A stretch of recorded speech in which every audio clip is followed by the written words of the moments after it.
Hello everyone. तो हम आज बात करने वाले खेसारी लाल यादव जी और काजल रखवानी एंड रितु सिंह का एक बहुत ही ज़बरदस्त मूवी बाप जी को कल वर्ल्ड डिजिटल प्रीमियम किया जा रहा है।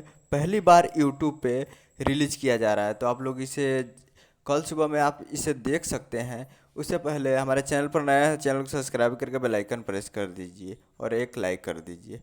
तो कल सुबह में इस मूवी को रिलीज़ किया जा रहा है, जो कि आपको स्क्रीन के ऊपर दिखाई दे रहा है, जो कि सुपर हिट फुल मूवी 11 सितंबर 2022 को सुबह 6 बजे सिर्फ और सिर्फ world by records Bhojpuri YouTube channel पे।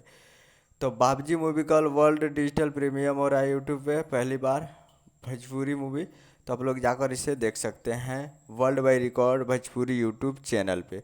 तो कल सुबह में 6 बजे 11 सितंबर को 6 बजे इसे फुल मूवी सॉन्ग को रिलीज़ किया जा रहा है world by records Bhojpuri YouTube channel पे।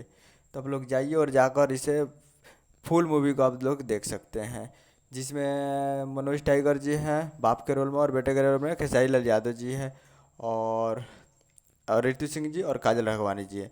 तो आप लोग जाइए और मूवी को प्यार दीजिए। तो मिलते हैं अगले वीडियो में, तब तक के लिए जय हिंद जय भोजपुरी।